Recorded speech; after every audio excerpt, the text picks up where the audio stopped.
Buenos días. Tengo el gusto de presentarles en esta segunda sesión al profesor Javier Burrieza Sánchez, que es doctor en Historia por la Universidad de Valladolid y profesor de Historia Moderna en su departamento. Este profesor culminó su carrera académica con una tesis doctoral sobre trabajos de la Compañía de Jesús en el ámbito de Valladolid durante los siglos XVI al XVIII, dirigida por otro gran profesor, Teófanes Egido. Sus temas de investigación han sido la historia de la Iglesia, los jesuitas, las devociones y manifestaciones de religiosidad popular, la espiritualidad femenina, que es el tema del que nos hablará hoy, la vida conventual y monástica, así como la historia de la Semana Santa, son, como he dicho, algunas de sus líneas de investigación. Todo esto se ha plasmado en monografías, artículos, entre los que, bueno, hay muchísimos, pero vamos a entresacar algunos, ¿no? Por ejemplo, los jesuitas en España y en el mundo hispánico, Valladolid, tierras y caminos de jesuitas, jesuitas en Indias, entre utopía y conflicto, más recientemente el claustro de las Salesas, o el libro que busqué, por supuesto, en su momento, Letras descalzas, escritoras y lectoras en el Carmelo de Valladolid, que es del año pasado. Va a presentar dentro de poco otra publicación que desarrolla el exilio de jesuitas españoles en Portugal. Y también podemos decir, para terminar, que es académico correspondiente de la sección de Teología de la Real Academia de Doctores de España. Tiene la palabra el profesor Burrieza Sánchez.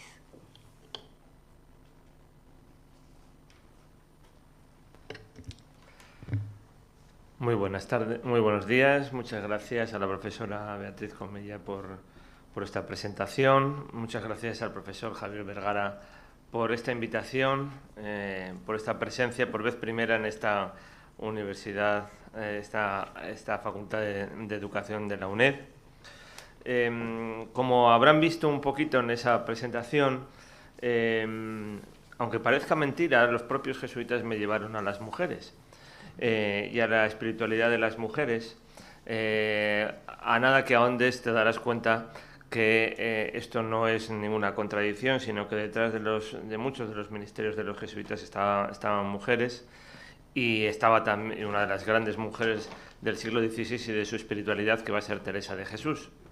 Además, por cuestiones de los centenarios, que siempre nos vienen bien, el año pasado, y conociendo algunos de los rasgos que tenía el archivo conventual de la Cuarta Fundación Teresiana de Valladolid, pues comencé a investigar sobre este convento, y que tenía unas peculiaridades singulares que luego vi que se podían ir extendiendo al conjunto del Carmelo Descalzo, por lo menos en la época teresiana e inmediatamente post-teresiana, que va a ser la importancia de las lecturas y la importancia de la escritura entre las monjas.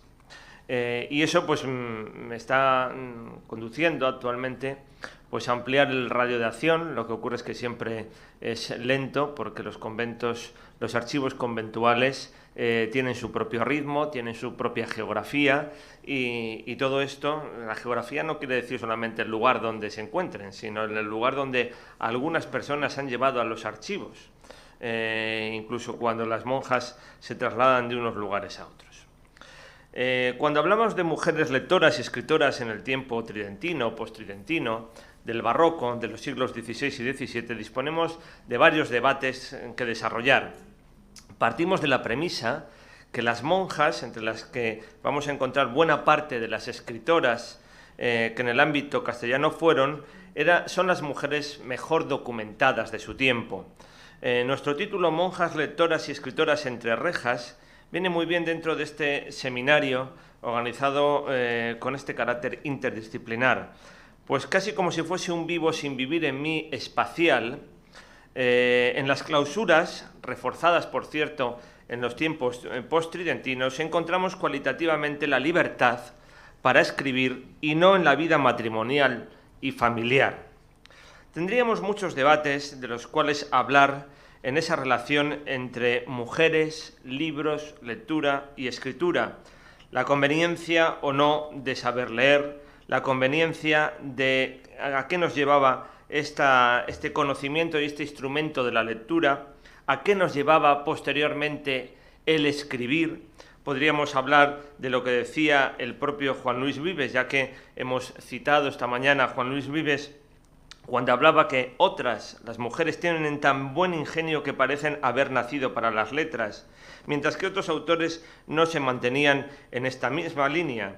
También, si empezamos ya a hablar de ejemplos teresianos, la propia situación en la que se vivía en la vida de Teresa de Jesús, entonces de Teresa de Ahumada, cuando nos hablaba en el comienzo del libro de la vida precisamente de la realidad lectora que se vivía en su casa.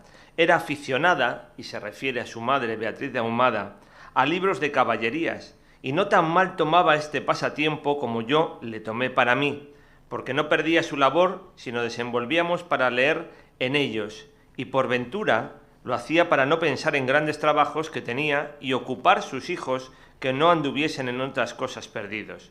De esto le pesaba tanto a mi padre, que se había de tener aviso a que no lo viese. Esa lectura se producía con ocultamiento del padre y del esposo de Beatriz de Ahumada, de Teresa de Ahumada, en este caso. Eran casos muy privilegiados, los de las madres que se convertían en maestras. Vamos a tener el caso de una familia muy singular en el Valladolid carmelitano del siglo XVI y XVII, la familia de los Sobrino Morillas.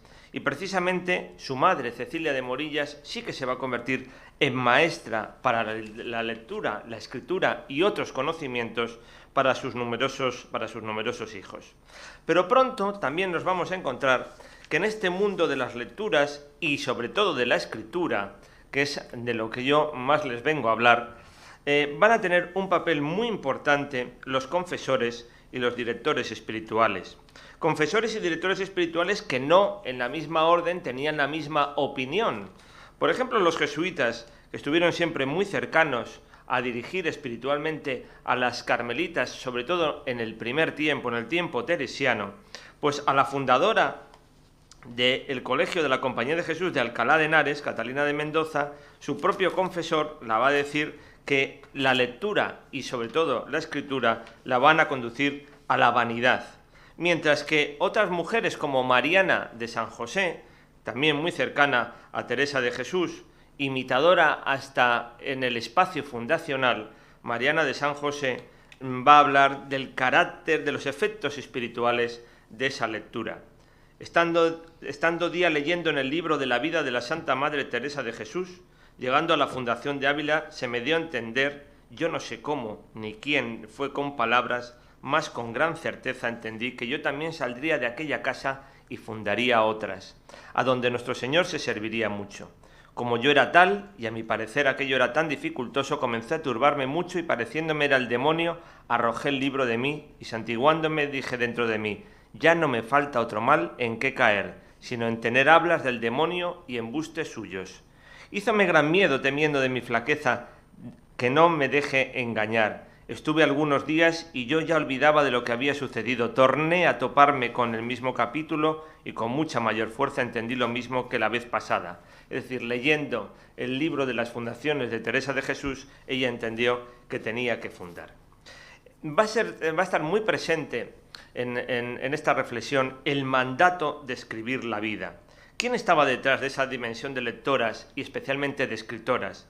Se ha hablado mucho de ese magisterio sumergido, ya que estas mujeres, estas monjas, no podían usar de otras plataformas. Pero el protagonismo que tenían los confesores, especialmente los directores espirituales, que hay que ver ese matiz entre ser confesor y ser director espiritual, esto último con un carácter mucho más globalizado. Bueno, pues el hecho de mandar escribir a una dirigida espiritual era también un elemento, tenía una dimensión de estímulo y de vigilancia. Eso lo van a manifestar en distintos textos estos mencionados jesuitas tan cercanos. La ruta hacia la interioridad de estas escritoras va a ser a través de las biografías, de las autobiografías y de los diarios espirituales de las religiosas. Las biografías, es verdad, no tenían como autora a la protagonista, pero se usaban muchos materiales de la propia protagonista, incluso se reproducían en muchos casos las cartas o los escritos que sí que habían escrito anteriormente esa protagonista. Ocurrió con el conocido padre Luis de la Puente y su dirigida Marina de Escobar, a la que hemos visto en la imagen anterior. Y estos son los escritos de Marina de Escobar cuando Marina de Escobar pudo escribir. Es un personaje realmente interesante que luego, si quieren, nos puede salir en nuestro diálogo. Y se va a convertir todos esos escritos en lo que Luis de la Puente va a publicar como La vida maravillosa de Marina de Escobar. Es verdad que cuando se habla de escritura aparece muy rápidamente ese carácter, esa manifestación de incapacidad por parte de la mujer. La incapacidad, casi un recurso retórico, decir que no eran capaces de ponerse a una empresa tan importante. Se podía llegar a convertir también en una válvula de escape, pero no lo pensemos desde un punto de vista del ocio, eso son coordenadas demasiado actuales, sino desde la sociedad sacralizada.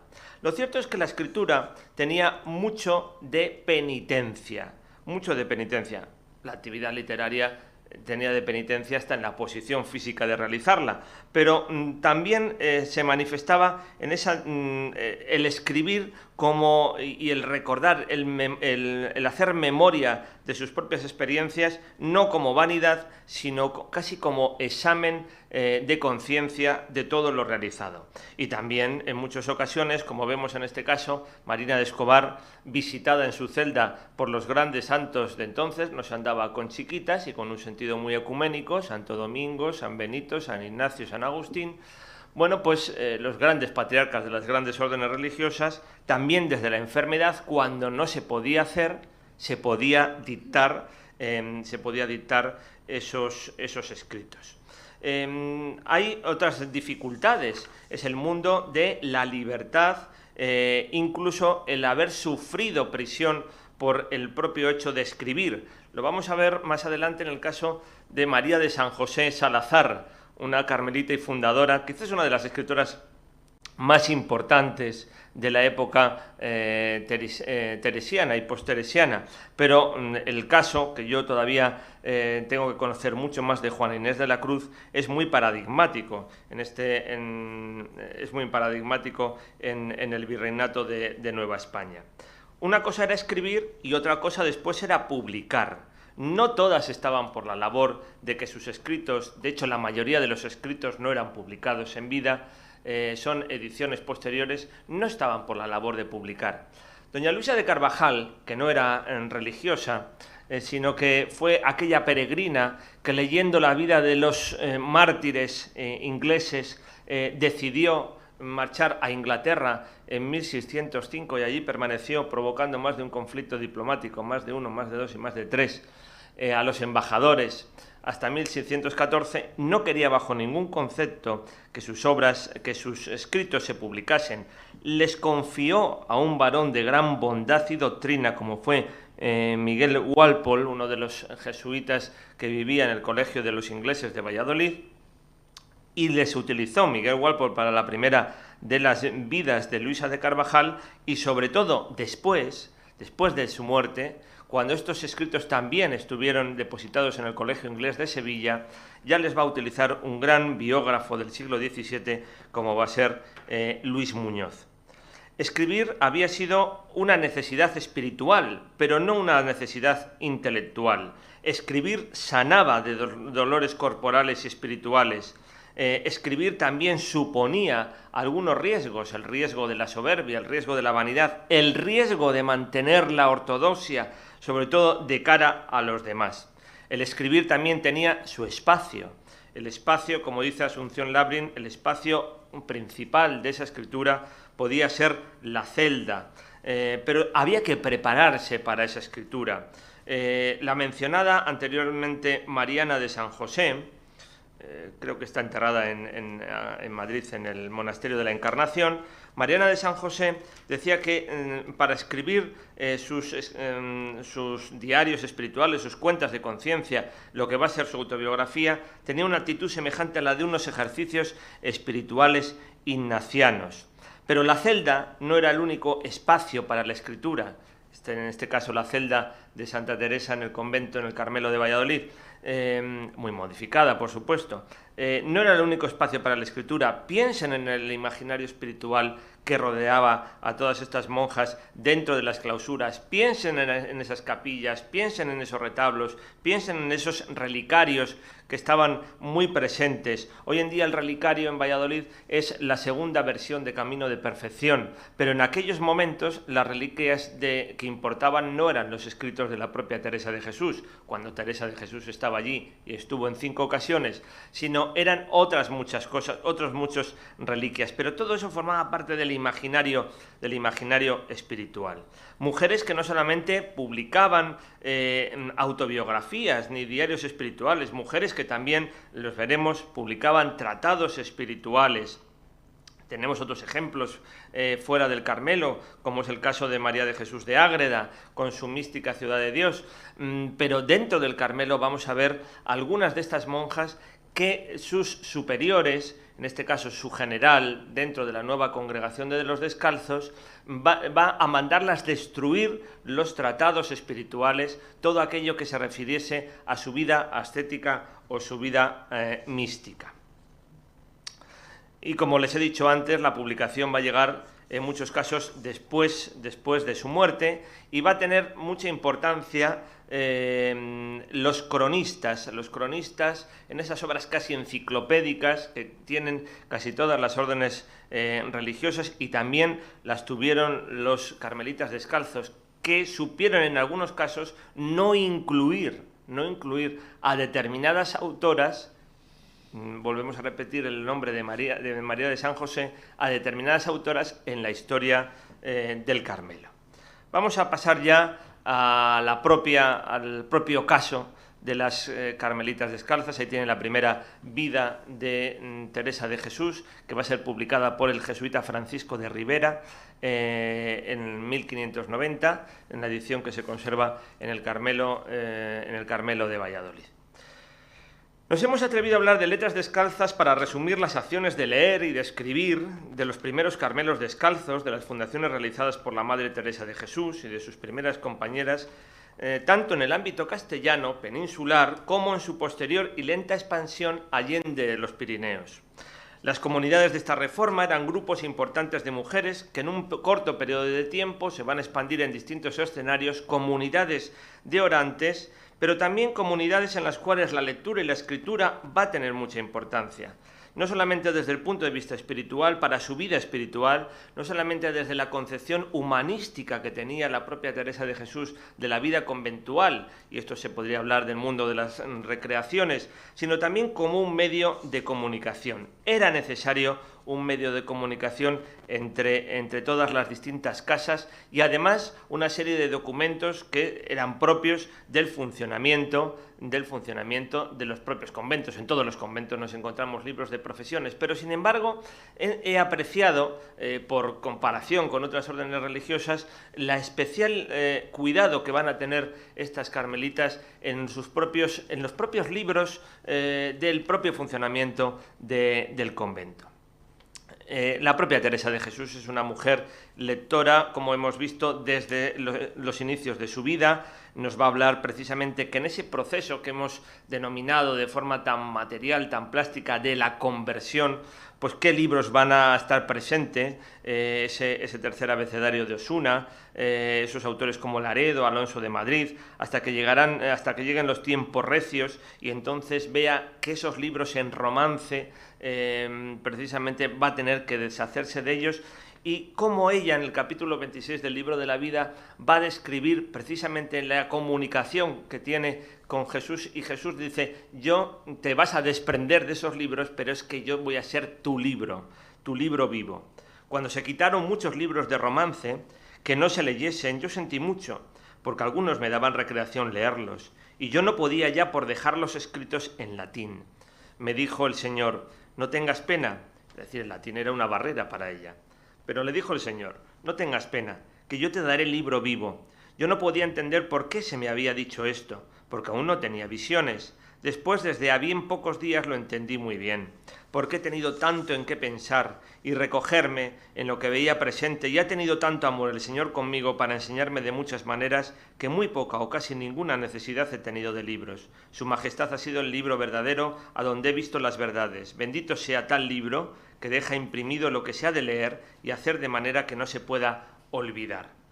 Tiempos recios, porque de todo se sospechaba, desde dentro, desde fuera, la advertencia no casual y puntual del peligro que suponía, sobre todo, el acceso de la mujer a la vida espiritual. Ese era el gran peligro. La propia Teresa de Jesús lo va a ver también apoyada por una serie de resortes de esa palabra experimentada, la palabra experimentada que va a encontrar en dos personajes que son los dos únicos nombres que aparecen en el libro de la vida: Fray Pedro de Alcántara y el padre Francisco de Borja. No aparece ningún otro nombre, no busquen padres, madres, hermanos, no, van a encontrar solamente los de ellos dos. Ese libro de la vida, toda una autobiografía espiritual desde la infancia, que escribió en su versión definitiva en 1565, en uno de los años, en los periodos más calmados de la vida de Teresa de Jesús, entre la fundación de San José de Ávila y la fundación de San José de Medina, entre el 62 y el 67. A partir de ahí empezará la locura. Y también en ese momento va a escribir Camino de Perfección. Ese libro de la vida que va a ser retenido por la Inquisición. Precisamente la van a avisar cuando ella emprende camino, creo que hacia la sexta de las fundaciones, hacia Beas de Segura, y el ejemplar es el que tenía su obispo amigo Álvaro de Mendoza, el cuñado de Francisco de los Cobos, el secretario del emperador. En las páginas de su segunda obra espiritual, también escrita, como les he dicho, en esos días, Camino de Perfección, la Madre Teresa va a realizar una autocensura ante los consejos establecidos por sus amigos y no por el tribunal. Me ha interesado mucho todo lo que se ha dicho anteriormente de esa autocensura inmanente. Textos eliminados que han podido ser recuperados gracias a los estudios de hace relativamente poco tiempo de uno de los grandes especialistas teresianos, Tomás Álvarez. Quizás no hubiese sido prudente las acusaciones dirigidas a los inquisidores puestos a los pies de los caballos por la propia Teresa de Jesús, de quien era el juez justo. Este es uno de los grandes momentos de su combate por una vida espiritual para las mujeres, no en un estado de igualdad, sino casi en un estado de superioridad con respecto a los hombres. Y no como los jueces del mundo, dice en Camino de Perfección, que como son hijos de Adán, en fin, todos varones, no hay virtud de mujer que no tengan por sospechosa. Sí que algún día de haber, rey mío, que se conozcan todos. No hablo por mí, que ya tiene conocido el mundo mi ruindad. Cuando Santa Teresa habla de la ruindad suya, esperen que va a venir un ataque posterior. Y yo holgado que sea pública, sino porque veo los tiempos de manera que no es razón desechar ánimos virtuosos y fuertes, aunque sean de mujeres. Ella sí se había definido como mujer y ruin, cosa tan flaca como las mujeres todo nos puede dañar, pero había pedido especialmente ese estatus de las mujeres dentro de la vida espiritual. En su sexta morada hablaba de aquella pobre mariposilla atada a tantas cadenas que no te dejan volar como querrías, y a gran envidia de los que tienen libertad para dar voces publicando quién es este gran Dios de las caballerías. Ahí tienen la versión de Camino de Perfección, la segunda de las versiones de Camino de Perfección. La primera está en el Escorial y la segunda está en el convento de Valladolid, por algo que después espero poderles contar.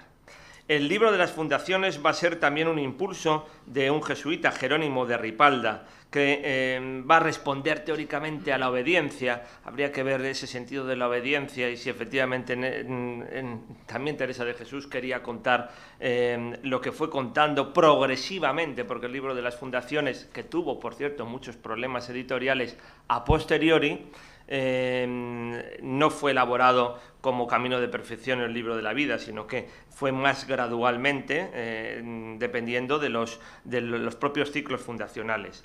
Y también otra limitación, cuando su confesor Diego de Yanguas pues la va a ordenar quemar esas meditaciones sobre los cantares, el Cantar de los Cantares, una obra imprescindible en la vida mística, y sin embargo ella lo va a quemar, su manuscrito, de forma tan solemne y sin ninguna precaución. Ya sabía que existían copias manuscritas y que circulaban por sus conventos, porque las copias manuscritas van a ser algo realmente importante y esencial. Ahí ven algunas de las censuras, autocensuras de la propia Teresa de Jesús en Camino de Perfección, y que gracias al estudio de Tomás Álvarez pues han sido ya conocidas. Las copias manuscritas estaban muy presentes en los conventos, y de hecho había monjas especializadas en realizar estas copias manuscritas. Yo aquí les traigo tantas cosas de la propia clausura y del propio escenario. Esta es una de las copias manuscritas sobre la meditación de los cantares. Y aquí tienen una copia manuscrita sobre el libro de las fundaciones, que se encuentra en el llamado Libro Azul del convento de Valladolid. Para eso tenían las monjas de buena letra, monjas que se dedicaban exclusivamente a escribir o bien estas obras, a copiar estas obras, y no fue las únicas que copiaban las de Santa Teresa, sino que, por ejemplo, Cántico Espiritual, lo vamos a ver, de San Juan de la Cruz, lo van a copiar otras monjas, y también esas monjas de buena letra se dedicaban a realizar la copia de las cartas que eran enviadas a la propia Madre Teresa de Jesús. Bueno, pues aquí tienen el libro de las fundaciones en la copia. En Valladolid creo que está el libro de las fundaciones y la mitad de las moradas. ¿Quién era una de las monjas de buena letra? Muy disputadas, no las dejaban trasladar de una casa a otra fácilmente. María de San José de Antisco, la hermana del padre Gracián. Esas copias manuscritas tenían repercusión. Martín Gutiérrez, un jesuita de primera generación, desde Salamanca, va a decir que él va a leer el libro de la vida.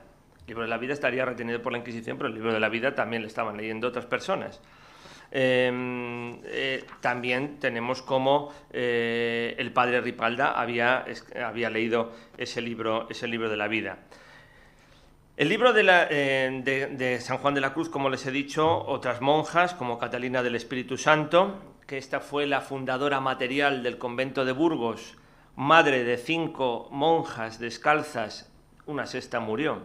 Y después ella entró dentro del Carmelo y se convirtió en la Madre Catalina del Espíritu Santo, pues realizó una copia del Cántico Espiritual. Antes les indicaba las dificultades del libro de las fundaciones.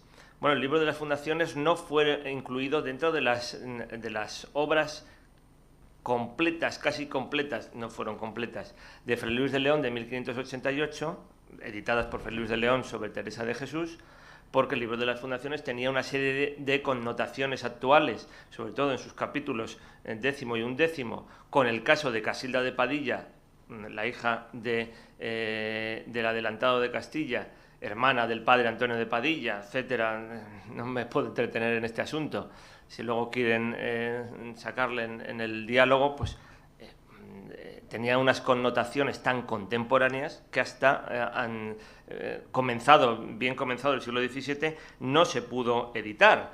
Y las propias cartas de Teresa de Jesús, cuya primera edición va a ser realizada en 1658 por Juan de Palafox, pues Juan de Palafox va a recibir 65 cartas convenientemente escogidas por Fray Diego de la Presentación. Era otra forma de dirigir la lectura. Es curioso, Juan de Palafox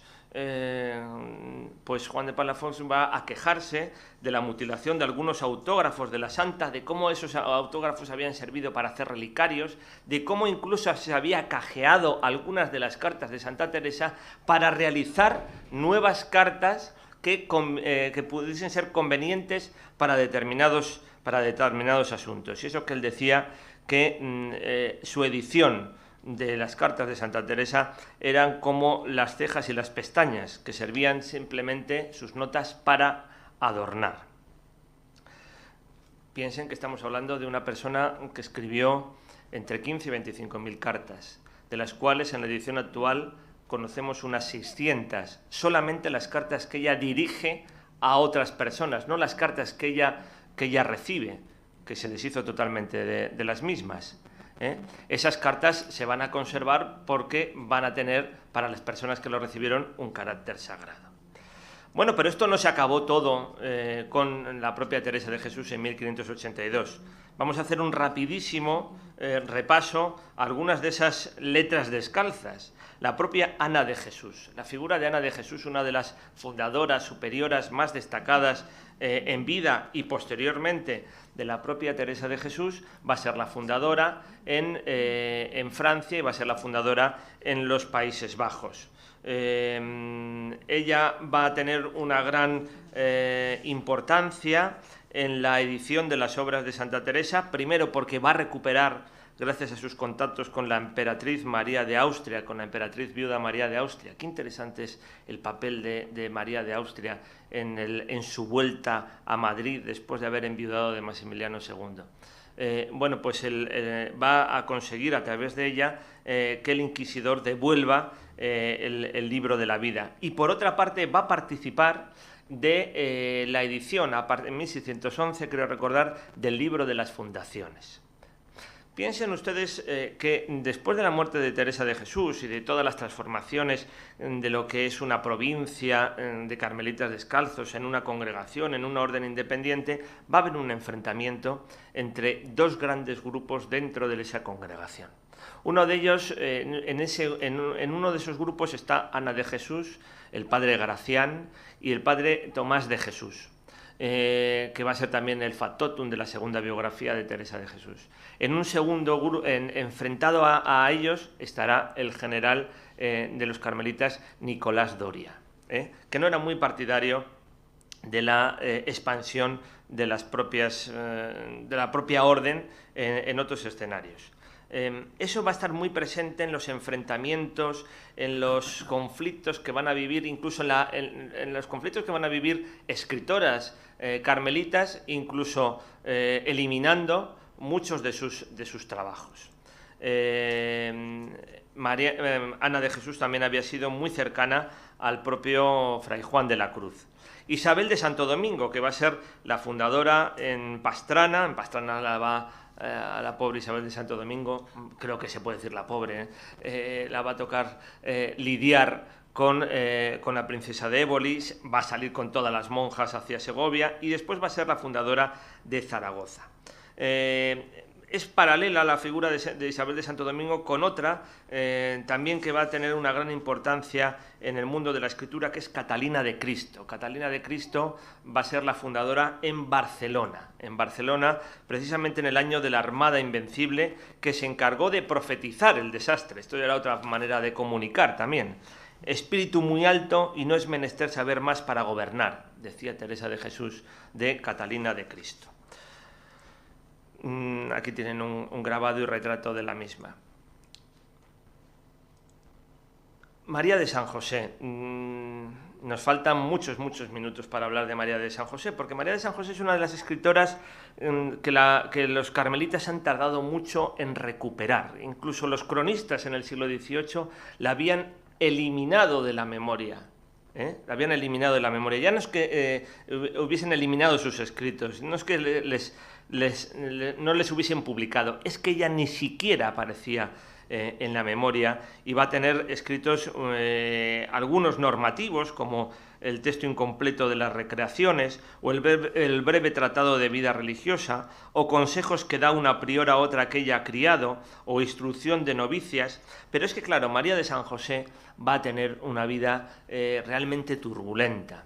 María de San José se va a enfrentar a lo que había sido la fundación de Sevilla en 1576, donde saben ustedes que va a haber intervención de la Inquisición. María de San José va a estar en Lisboa. María de San José va a sufrir ese enfrentamiento entre los dos grupos dentro de los carmelitas. y va a sufrir incluso prisión conventual, lo que va a acelerar su proceso final. Ha estado realmente postergada cuando ha sido calificada ya por autores actuales como la mejor manifestación del humanismo y del feminismo teresiano, un concepto que tiene sus matices y sus determinaciones en el siglo XVI y XVII. La autodeterminación dentro de la clausura, siendo esta en aquel tiempo un medio de libertad. Así han definido ese espacio de escritura de la propia María de San José de Salazar. Ahí tienen algunas de sus reliquias en el Carmelo de Sevilla. Ahí tienen la iglesia del Carmelo de Sevilla.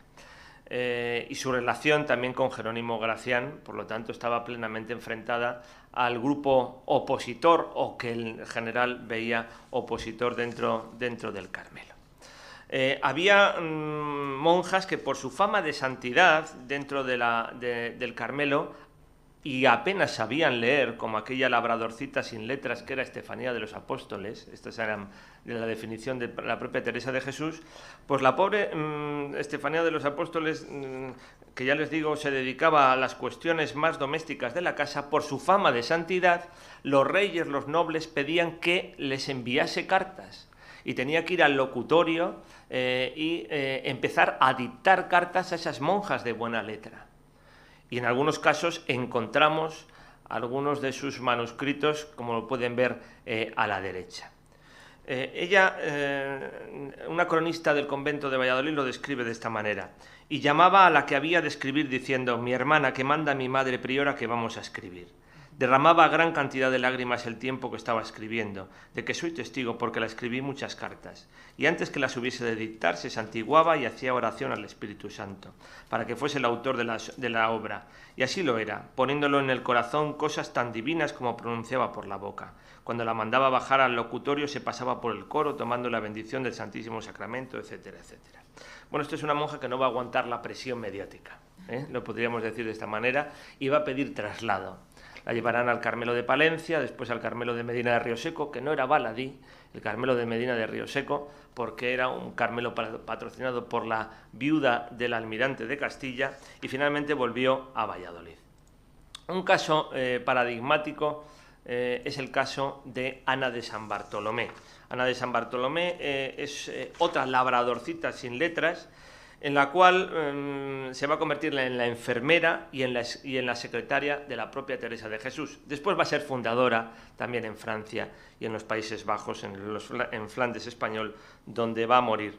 Pero es muy interesante, muy bonito. Ella también va a ser una gran escritora. Julen Urquiza tiene sus obras completas, la edición de sus obras completas.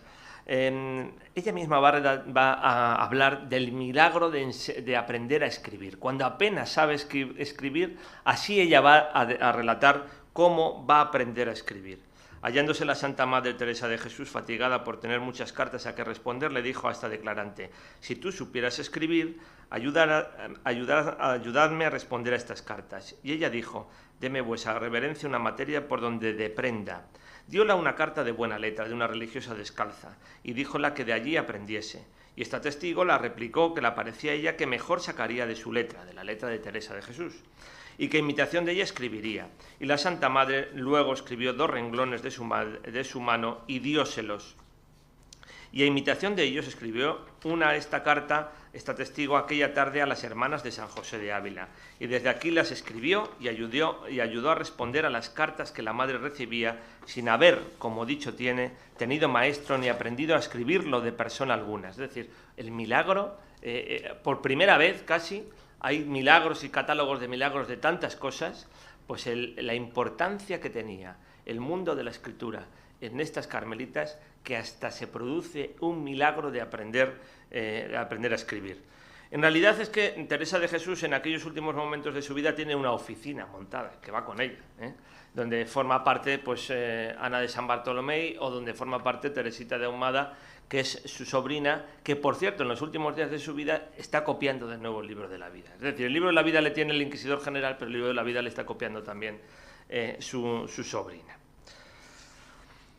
Y ya que no me queda casi tiempo, me voy a saltar tantas cosas, me voy a saltar la presencia de la poesía en los Carmelos, en la cotidianidad y en las grandes fiestas, la poesía más establecida, la poesía más espontánea, la poesía que se cante incluso a lo largo de los viajes. Ahí Víctor García de la Concha realizó una edición de todo el cancionero que tiene el Carmelo de Valladolid. Ya les digo que es un archivo realmente rico, incluso esa poesía acompañada por instrumentos musicales, porque quiero terminar hablando de esa familia, Cecilia Morillas, Cecilia del Nacimiento y María de San Alberto, las dos grandes escritoras del Carmelo de Valladolid en el siglo XVII, es decir, ya estamos hablando de época post-teresiana, porque ellas van a entrar en 1589. Es verdad que esta fue una familia realmente singular. Si en otros lugares la geografía era por las virtudes, aquí la geografía de esta familia era por los conocimientos. Ellos escribieron sobre ellos mismos, se escribieron mucho, esa correspondencia se mantiene. Tenían una madre que, según nos dicen, las enseñó absolutamente de todo. A nosotras, dicen las dos hermanas, nos enseñó mi madre desde tan pequeñitas la doctrina cristiana y a leer romance y latín, que nos hallamos sabiéndolo sin acordarnos cuándo lo aprendimos. Cuando murió ya sabíamos escribir y algo de gramática, que con poca más que viviera mi madre ya supiéramos toda. Y otras muchas cosas nos enseñaba, como dibujar, bordar y hacer todas las demás labores curiosas y caseras, y el canto de órgano, y yo sabía tañer el clavicordio, que para tan poca edad era mucho. Lo cierto es que estas dos monjas, que también se enfrentaron, ahí tienen sus reliquias, también se enfrentaron las dos hermanas a esas controversias dentro de los carmelitas post-teresianos. Estas dos hermanas fueron mujeres de gobierno, pero al mismo tiempo fueron mujeres que impulsaron las lecturas y la elaboración por parte de otras, de obras muy interesantes y diversas. Por ejemplo, cuando Cecilia del Nacimiento fue trasladada a Calahorra, al Carmelo de Calahorra, y allí fue priora, pues una de sus grandes discípulas fue Ana de la Trinidad, una monja destacada en conocimientos de matemáticas, poesía, pintura, música y latinidad. Pero a lo que más se enfrentaron ambas dos es a que sus propios tratados espirituales fueron retenidos o mandados eliminar por parte del que era entonces general de la compañía, Alonso de Jesús María. Lo cuenta la misma Cecilia del Nacimiento. María de San Alberto quizás es la versión más destacada. Cuando habla de un cuaderno que tiene de salmos del rey David, dice: este cuaderno de salmos, digo, el traslado, como un papel suelto, que ya iba trasladado en los cuadernos, solamente me devolvió nuestro padre Fray Alonso de Jesús María, que los originales de mi letra allá quedaron. Es decir, muchas de sus obras se perdieron precisamente por disposición de sus superiores. Y no solamente la dimensión de estas dos hermanas fue destacada por las propias carmelitas, sino que en la obra de Juan Bautista Cuvier, las mujeres vindicadas de las calumnias de los hombres, decían de Cecilia Sobrino, Cecilia del Nacimiento: cultivó la claridad de su ingenio con la aplicación a las letras, aprendió la lengua latina, la retórica y la filosofía, con un particular estudio que hizo para comprender los misterios de las divinas letras, dejando memoria de su erudición en unas canciones que compuso, en que explica con elegancia la mística y amorosa unión del alma con Dios por medio de la fe y caridad. Consérvanse estas obras manuscritas en el convento de su profesión. Bueno, habrá que esperar durante al menos 3 siglos para contar con una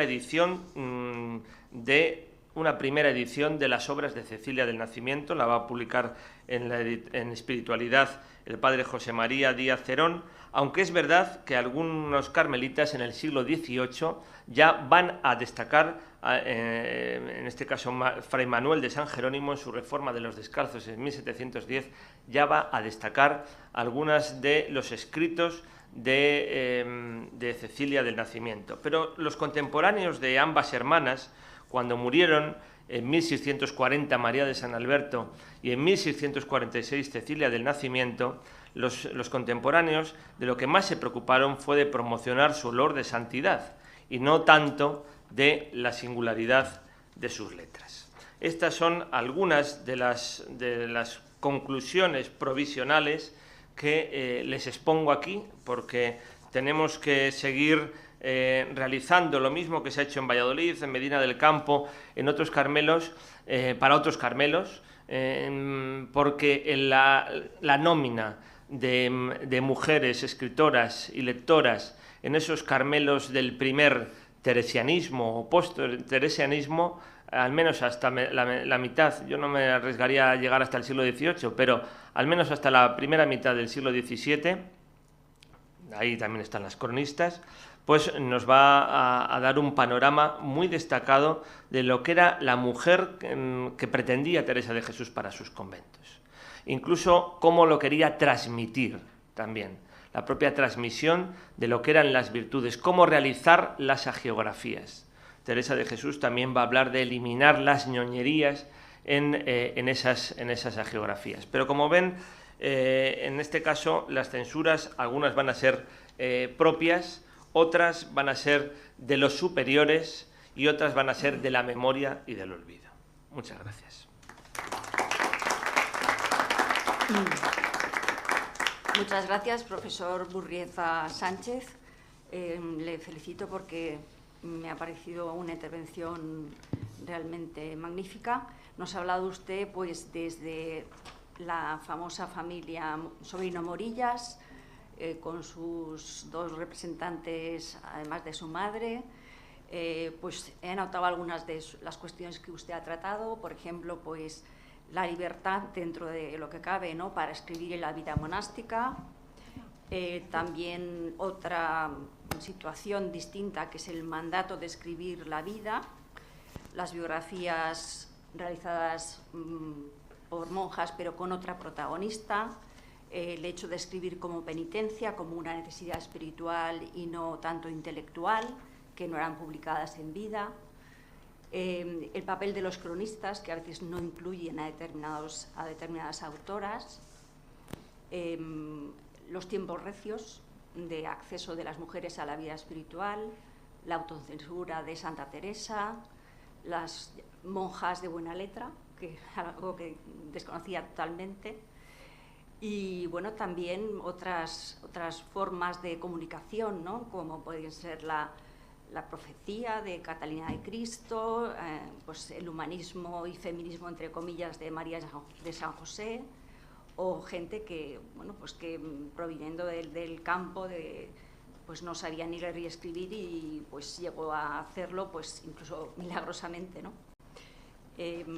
Queda abierto el turno de preguntas para quien desee intervenir. El profesor Vergara.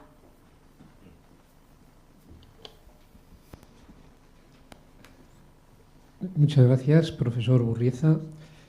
Ha sido un placer, un honor y una satisfacción tremenda escucharle. La verdad es que su intervención es sugerente y también genera muchos interrogantes en cuanto a preguntas, que es lo bueno, ¿no? Es una intervención suscitadora de inquietudes.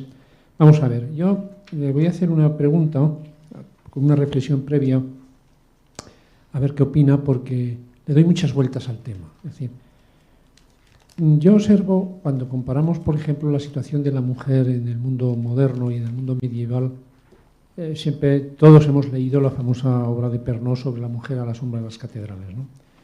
Y allá dice una frase tremenda, no sé si desde el punto de vista exacto, pero es muy gráfica, todos lo hemos citado, que había más mujeres que hombres letradas por las circunstancias de la guerra, etcétera, etcétera, y que había mujeres de poder, mujeres escritoras, etcétera, etcétera. No se trata de citar ahora, pero todos hemos leído la obra y sabemos el tema de la mujer en el mundo medieval.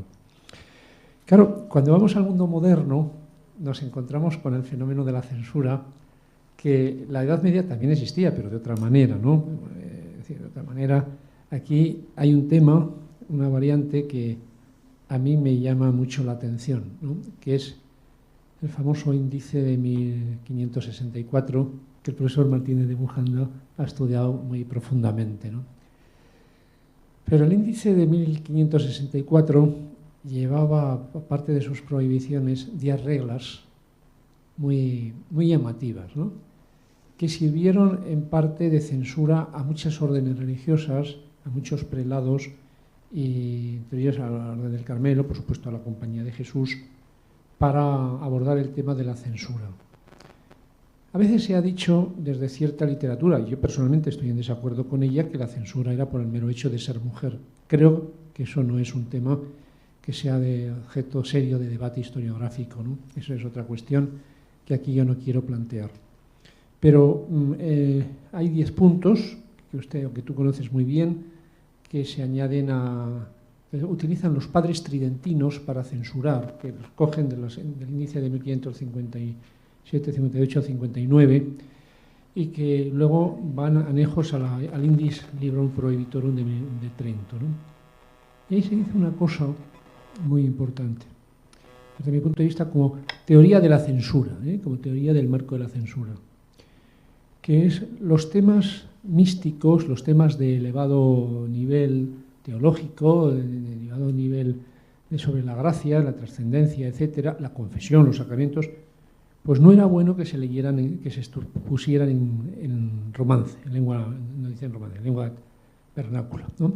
Entonces, muchos de estos temas, no solo del Carmelo, sino también de otra situación de la mujer, escribieron temas de cierta elucubración teológica, abstractiva, moral, etcétera, etcétera, que en la mentalidad un poco rigorista, que surge sobre todo a partir del índice de 1559, por supuesto de Trento y de la congregación de 1572 para el tema de libros prohibidos, pues existe una corriente de evitar estos libros en lengua vulgar, en lengua sobre todo de temas de gracia, de confesión, de espiritualidad. Es decir, entonces mi pregunta concreta es si parte de las censuras que se hacen sobre temas femeninos y temas masculinos también, tienen que ver más con ese referente de los 10 puntos que acompañan al índice de los libros prohibidos, y luego la congregación del índice de libros prohibidos lo llevó a la máxima, ¿no? Como criterio pedagógico, como un criterio ya con independencia del contenido. Es decir, había que prohibir prácticamente todo lo que estuviera en romance que tuviera cierto nivel teológico, abstractivo, filosófico, y si esto puede ser una de las causas, no tanto por ser mujer, que limitó la libertad y la autocensura, que es un tema sensacional que habrá que estudiar muy profundamente, sobre la censura de los libros, en este caso de la mujer. Sí, además, muchas gracias por su pregunta, por su reflexión.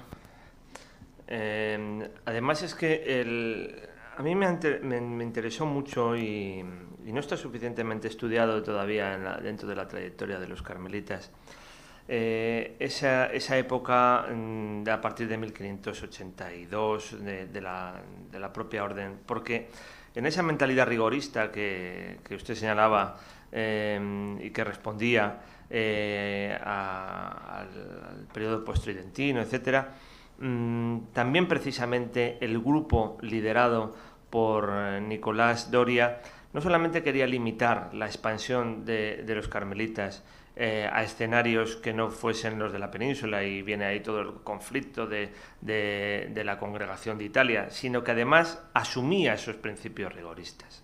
Y esos principios rigoristas, desaparecido Doria, que es el momento propio un poco del enfrentamiento, pues lo van a seguir asumiendo otros generales dentro de los carmelitas, como Alonso de Jesús María o Francisco de la Madre de Dios, ¿no? Y lo singular es que eso va a coincidir ya más avanzado el siglo XVII, en los inicios, porque, insisto, estas dos monjas que un poco sirven de colofón a lo que sería la época dorada de la escritura de este Carmelo, las hermanas Sobrino, pues ellas se van a enfrentar a esas disposiciones. Pero se van a enfrentar a esas disposiciones y nos van a decir precisamente lo que han escrito. Porque yo aquí me he ido saltando textos, pero nos dice, he escrito este tratado que comienza de esta manera, pam, pam, pam, y este otro de esta otra manera, y me les quitó. Y se quedó con ellos. Y solamente retuve estos otros. ¿Por qué? Pues ahí había toda una serie de tratados que respondían al ámbito de lo espiritual y más allá de lo espiritual, que lo espiritual parece que es un cajón desastre donde se mezclan muchas cosas, sino también lo ascético, lo místico, es decir, casi una voz propia, en este caso de mujeres, porque ya no era escribir solamente su propia vida, que también ahí había sus problemas. Por ejemplo, yo recuerdo cuando ya en el siglo, el propio Tirso González, el prepósito general de la Compañía de Jesús, con una mentalidad bien rigorista, ¿no? Le llega el proceso de una hija espiritual de la Compañía de Jesús, como es Marina de Escobar, dirigida por Luis de la Puente, y de Luis de la Puente se han aprobado ya sus obras, pero dice, pero es que ha sido autor de La vida maravillosa, donde se suceden las visiones y el mundo espiritual de esta mujer, y estas visiones y mundo espiritual en Roma no gustan, dice el propio Tirso González. Y ahí sirve para detenerlo, o sea, toda esa tendencia va a continuar en el tiempo. Entonces, en los propios Carmelos, pues va a estar muy presente este ejemplo, el ejemplo de María de San José, porque una cosa era editar o publicar una obra como Las Fundaciones, que tenía, repito, sus problemas contemporáneos, y otra cosa bien distinta era entrar en materias de espiritualidad y escrita por mujeres.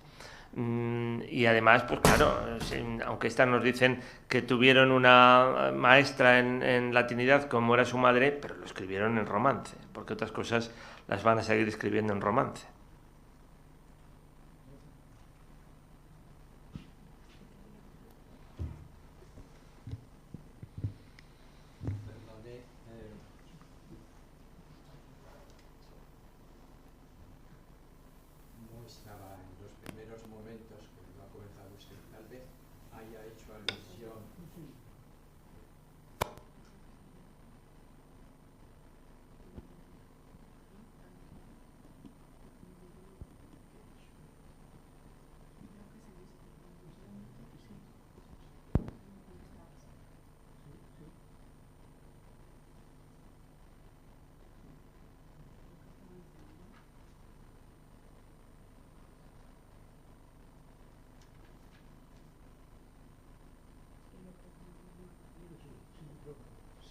Bueno, pues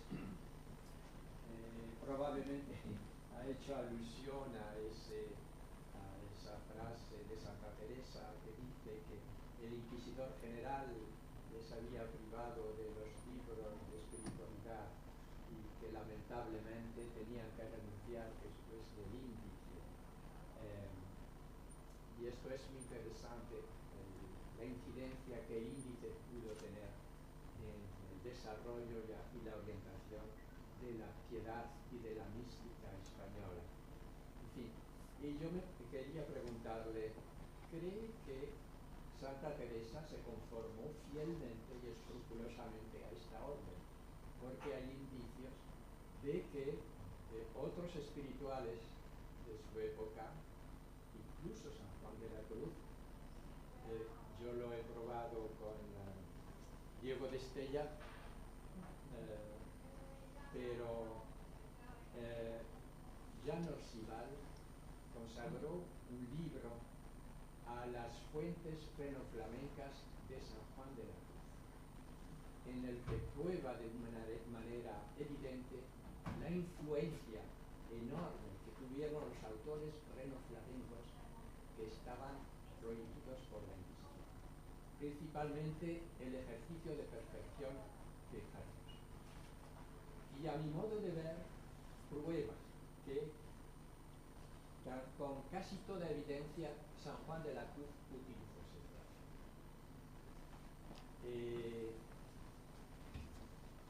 Bueno, ya lo de Estella, que utiliza muchas citas anónimas, y luego resulta que son de autores que están en los índices, Erasmo, muchísimos. Es que se confirmaban, que se conformaban a esta norma los fieles. Mire, la contestación casi no se la doy yo, aunque sea así de rotunda, pero después de haber pues aprendido muchas cosas con los que son maestros teresianos de verdad. No se conformaban. No se conformaban. Teresa de Jesús no se conformaba. Le va a parecer la frase un poco rotunda. No se conformaba realmente con nada. Sino que Teresa de Jesús va a tener sus propios recursos para hacer muchas cosas. No solamente en esta materia, sino en otras materias, ¿no? El propio hecho, sí, es la frase que usted se refería, ¿no? Del libro de la vida, la he leído, sí, en el capítulo 26. El propio Cristo le va a decir que él va a ser su libro vivo. Que casi cualquier lector con comprensión lectora ve claramente que estos me están prohibiendo esto. Me quedo sin estos libros. O sea, Cristo en ese momento, Santa Teresa le convierte en un aliado, es su aliado. Realmente no se conformaban. Lo que ocurre es que todavía, insisto mucho, tenemos que estudiar mucho los archivos conventuales. Santa Teresa es una figura tan potente, tan atrayente, también en sus grandes obras, que ensombreció a toda una serie de figuras interesantes y ensombrece el mundo de las relaciones que hay en los conventos. Y además en el ámbito carmelita ha habido como en 1582 pone la barrera, la gran barrera de la muerte de Teresa de Jesús, y todavía no hemos estudiado, incluso no nos ha llegado a los historiadores fuera del Carmelo, algunas cosas que se han podido hacer sobre los periodos post-teresianos. Ese mundo de las relaciones incluso intelectuales, porque los propios conventos, esos conventos tenían libros, claro que tenían libros, esos propios conventos permitieron la circulación de libros. La propia Ana de Jesús y Ana de San Bartolomé contribuyeron a que se conociesen muchas cosas de Santa Teresa a través de esa expansión por Flandes. Ojo, el tema de Flandes y Ana de San Bartolomé es bien interesante, por el dinamismo que tenía el propio ámbito geográfico de Flandes. Entonces yo creo que ahí nos queda mucho trabajo por hacer. Ya creo que tenemos consolidado muchas cosas de las de Teresa de Jesús. Tenemos que ver algunas lecturas de Teresa de Jesús las tenemos que hacer en varios sentidos. Lo que nos decía Alonso de Villegas cuando tenía que analizar el Flor Santorum, en este caso las vidas de los santos, no, en Santa Teresa habría que hacer varias lecturas, no se podría conformar una con la que parece correcta desde el punto de vista de la ortodoxia, y desde luego ya no se conforma con las medidas, porque esto es una cosa que Teófanes Egido ha indicado tantas veces a lo largo de este año pasado. Cuando algunas veces Santa Teresa hace hablar a Dios, casi siempre coincide Dios con lo que piensa Santa Teresa.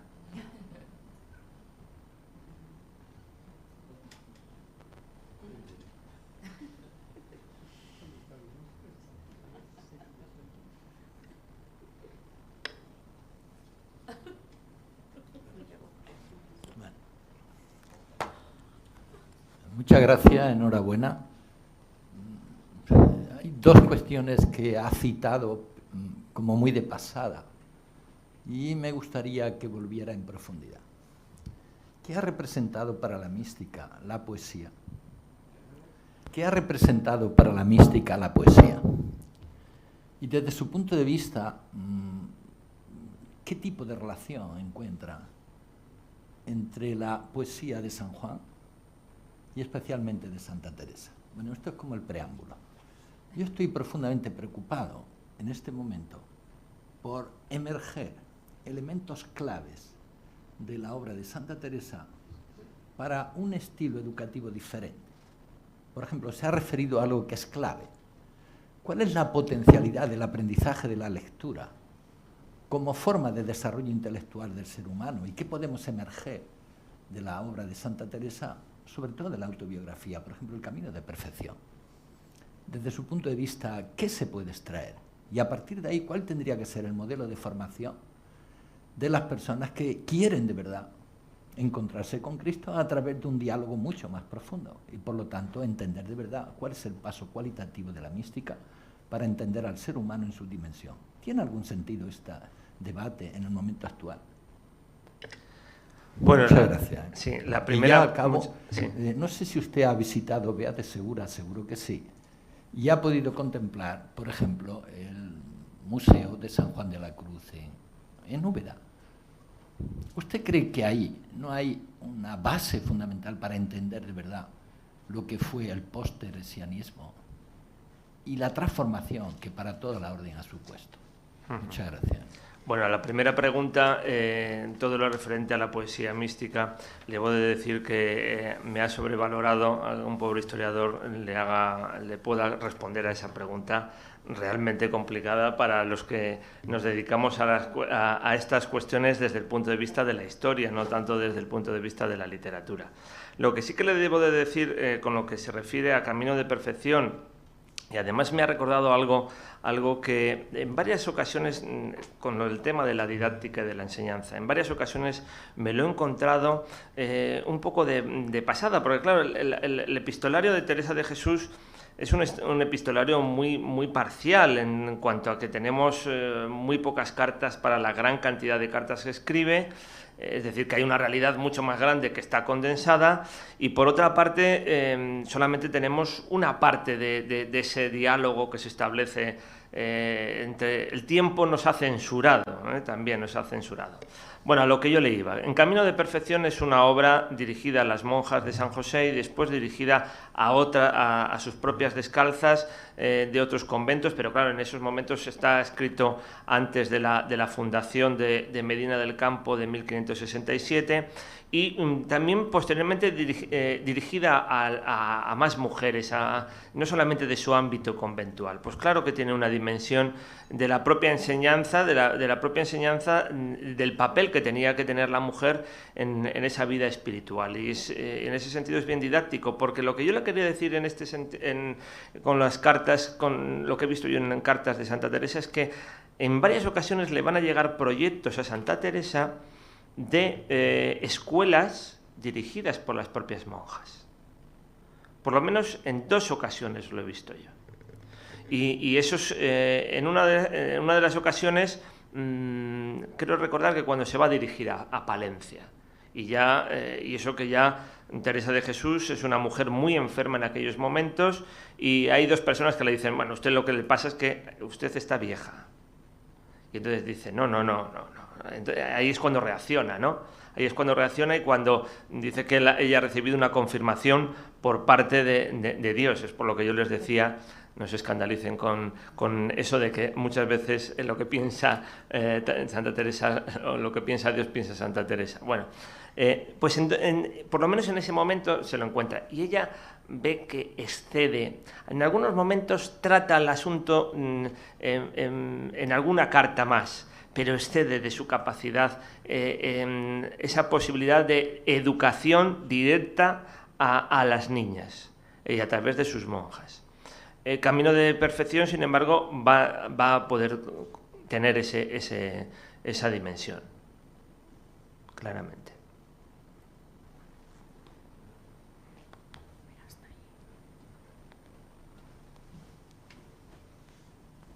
Perdón, es una pregunta sencilla.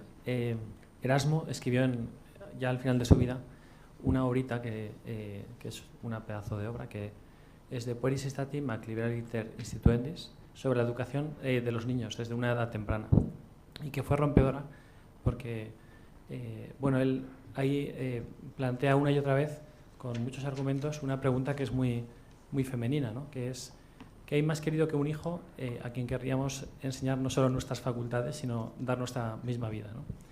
Y yo creo que este argumento que caló en, bueno, pues en los círculos erasmianos aquí en España, bueno, pues me ha hecho gracia, ¿no? El caso de Beatriz Ahumada o de Cecilia Morillas, pues como pues había casos de madres pues que enseñan a sus hijas desde bien pequeñas.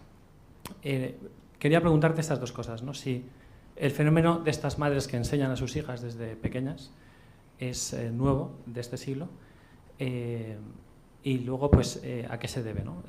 Según tu opinión, ¿no? Si a que el argumento femenino lo tienen las madres muy presente, o si a que estas ideas de Erasmo habían ido calando en la sociedad. Fíjate, gracias por tu pregunta. Fíjate que para representar eso, porque como yo no tengo una imagen de Cecilia Morillas de milagro, porque Cecilia Morillas, sus propios hijos dibujaban cosas en las cartas e incluso retratos, pues he recurrido a una iconografía, es verdad, del siglo XVII, en el que aparece Santa Ana enseñando a leer a la Virgen, ¿no? Yo pienso que no, desde luego, no lo he estudiado en los siglos anteriores, pero con profundidad, pero pienso que no. Y yo te agradezco esa pregunta porque esa dimensión que tú hablas de la obra de Erasmo la veo mucho más en esta familia, por ejemplo, que en el caso de la Madre de Santa Teresa. Yo creo que la Madre de Santa Teresa es una gran lectora, que además es esclava de su propia situación familiar, entiéndaseme la palabra, madre continuamente de hijos, y la lectura se convierte en un elemento de evasión que a lo mejor puede llegar a pensar, pues, es que esto no se puede hablar en términos actuales, pero de tener hasta algún momento propio, ¿no? Que compartido con su hija, ¿no? Pero en el caso que por lo menos nos retratan de la familia Cecilia Morillas, que valdría la pena el realizar una publicación, sobre una edición editada, crítica sobre la historia de la familia, pues, y que, bueno, hemos publicado ya varias cosas sobre este tema, lo veo claramente porque los saberes que nos presentan de esta mujer son enciclopédicos. Es que nos dice que ella, su hijo mayor, Francisco de Sobrino, que es el que va a reunir los autógrafos de Teresa de Jesús depositados en el Escorial, aunque cuando tiene dos versiones, como en Camino de Perfección, uno le deposita en el Escorial y otro en Valladolid, donde están sus hermanas, pues con Francisco de Sobrino estudia artes y teología, nos dice, y habla de cosmografía e intenta hacer... porque dice, ¿qué concepto tendrán estos esta historia familiar de la cosmografía? Pero nos dicen, intenta construir un globo terráqueo. Es decir, ya forma parte un poco de una escena, casi de un retrato de una escena familiar. Y por carácter enciclopédico es que hasta hablan en ese momento de cómo han sido las corridas de toros de una cofradía de Valladolid. Esta misma Cecilia Morillas, que muere con 51 años. Sí que forma parte de esa... yo sí que ahí me atrevería a ponerla un poco en relación. Su marido es Antonio Sobrino, que trabaja como secretario en la Universidad de Salamanca, después secretario en la Universidad de Valladolid, y trabaja también para el Santo Oficio. Y casi como otra escena familiar más burguesa que del siglo XVI, nos dice, y mi madre ayudaba en muchos de los documentos de la Cancillería a mi padre, porque también sabía latín, etcétera, etcétera. Es una gran geografía del saber. Es una gran geografía del saber, donde vamos a ver consecuencias, porque nos vamos a encontrar el papel que tuvo José Sobrino en la corte de Lisboa cuando estuvo Felipe II, Antonio Sobrino en el ámbito del franciscanismo, Diego Sobrino, que va a ser uno de los secretarios de los generales de los carmelitas en medio de ese follón que yo les describía antes, estas dos hermanas en el Carmelo de Valladolid, Francisco Sobrino, obispo y catedrático en la Universidad de Valladolid. Bueno, vamos a ver sus efectos, es decir, esto no solamente es una geografía montada de qué buena era nuestra madre, cuánto sabía, ¿no? Después, si vas estudiando cada uno de los casos, familia levítica, donde todos profesan, salvo uno que se queda soltero, y es virtuoso, nos dicen, a pesar de ser soltero es virtuoso, bueno, pues es muy interesante. Yo sí que ahí sí que lo relacionaría, no tanto con la madre de Teresa de Jesús, pero significativo que empezamos a leer el libro de la vida y casi lo primero que encontramos es el mundo de la lectura.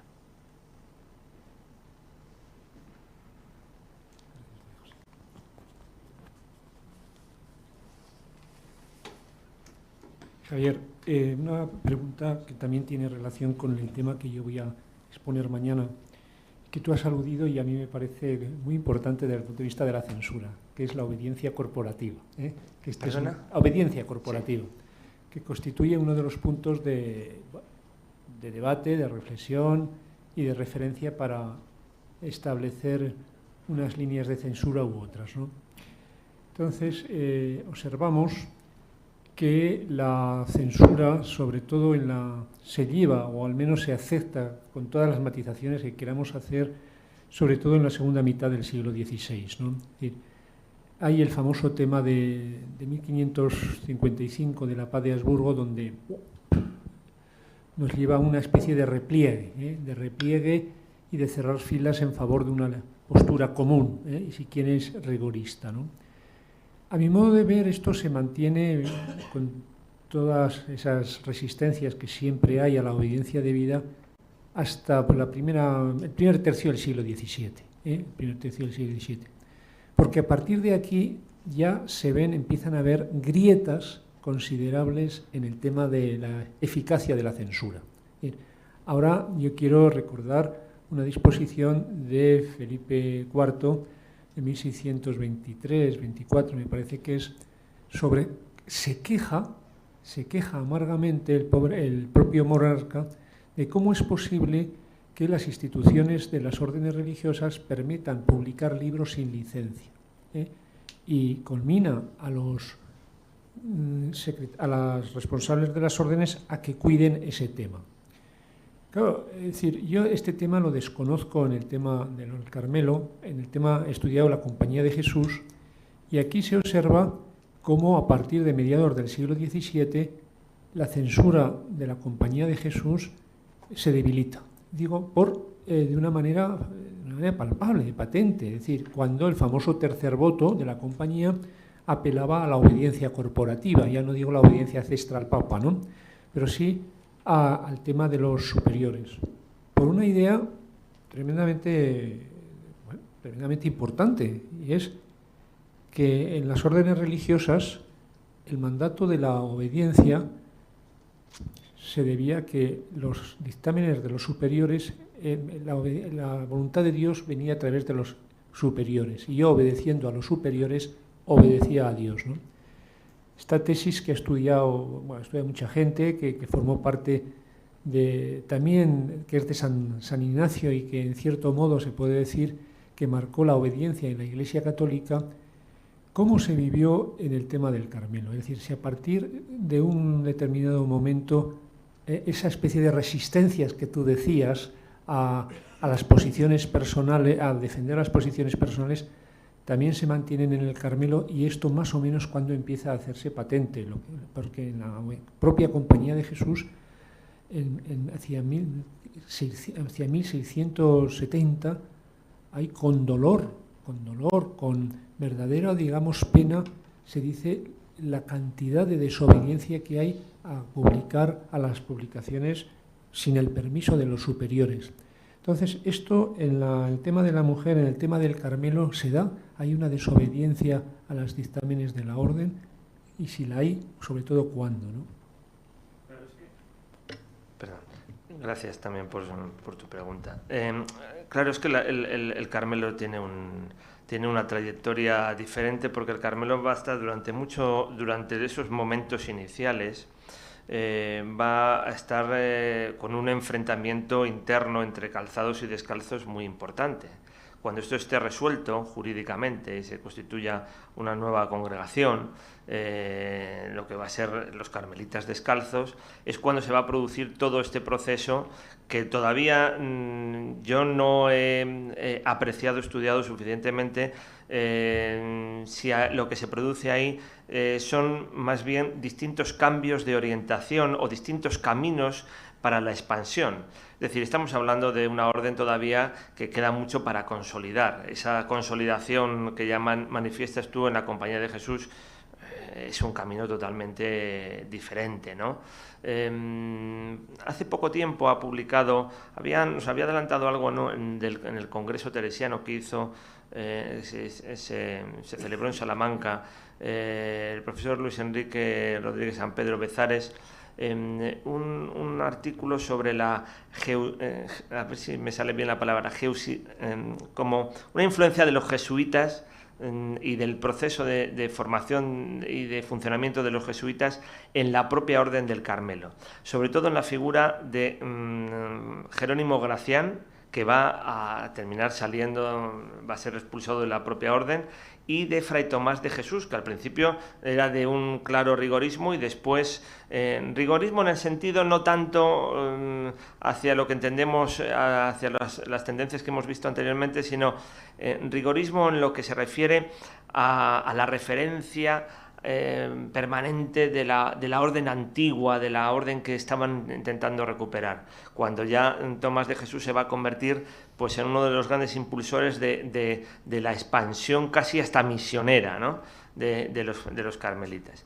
Entonces, claro, es que en el Carmelo que yo conozco, en el Carmelo teresiano y inmediatamente post-teresiano hasta el siglo XVII, los debates eran otros bien diferentes, eran debates de qué camino seguir, y esos son el enfrentamiento que se va a producir no va a ser un enfrentamiento por falta de esa obediencia que un cuerpo tan mucho más amplio, mucho más internacional, mucho más universal que es la Compañía de Jesús va a tener, sino qué camino seguir con los frailes por una parte y también con la propia expansión de las monjas.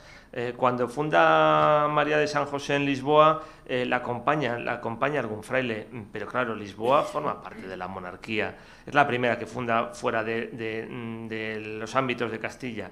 Cuando fundan en Francia y en Flandes, no las acompaña ningún fraile, tardarán, es decir, los debates son otros bien diferentes. No es la mera obediencia por la obediencia, no, serán problemas de qué camino seguir.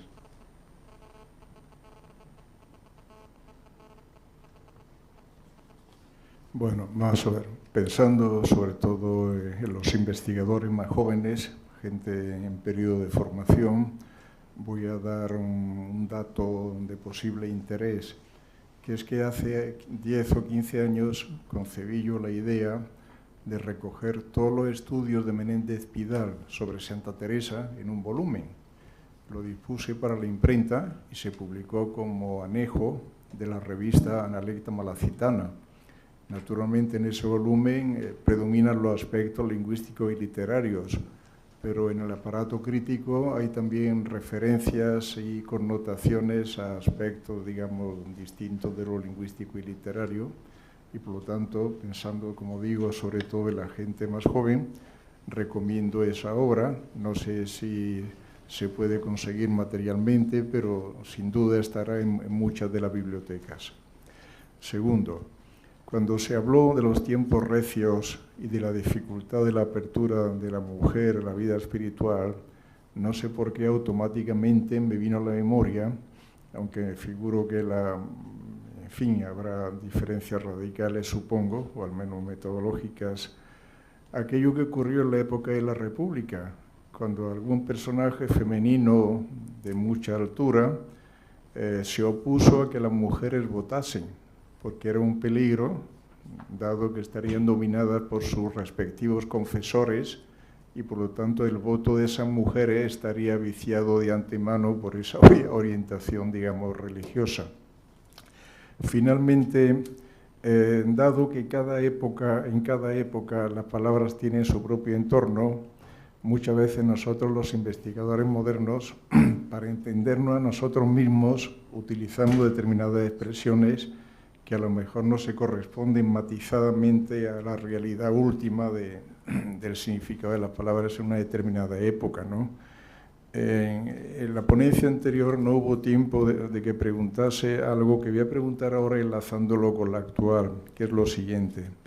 Cuando se hablaba de que, en fin, a veces se llegaba a la situación en la que se estimulaba a los propios ciudadanos, etcétera, a establecer la propia censura, naturalmente teniendo presente el índice, yo iba a preguntar, trasladando esa situación a nuestro lenguaje moderno, ¿cuál de las tres expresiones que voy a sugerir habría sido la apropiada o si las tres habrían sido anacrónicas, que eran estas? Por un lado, siguiendo las pautas del índice. Segunda posibilidad, ateniéndonos a la técnica del índice. Y tercera posibilidad, aplicando la metodología, palabra quizá excesivamente moderna para esa época. Y entonces, con ese mismo espíritu quería preguntar si, hablando de la carta de Santa Teresa, si he entendido bien, sería más apropiado, es decir, de las dos expresiones, ¿fueron materia prima para otros epistolarios o fueron fuente de inspiración para otros epistolarios? ¿Cuál de las dos expresiones sería más exacta teniendo en cuenta el entorno de esa época? Que las cartas de Santa Teresa fueron materia de inspiración para otros epistolarios. Fuente de inspiración para otros. No, cuando yo me he referido a esto, me he referido más como la propia obra de Teresa de Jesús, el libro de las fundaciones había sido inspiración para Mariana de San José a la hora de su propio hasta plan de fundación. Va a fundar en los mismos lugares al principio. Va a fundar en Ávila, va a fundar en Valladolid, va a fundar en Palencia. Eibar es lo único que se le va un poco, se le va totalmente de la ruta teresiana. El epistolario, no, el epistolario, incluso en ese carácter jesuítico de la propia Teresa de Jesús, que está muy rodeada de muchos jesuitas, pues naturalmente las cartas tienen ese elemento de comunicación. Es la última pregunta porque el ponente tiene que estar en otra punta de Madrid dentro de un ratito. Muchas gracias por su atención.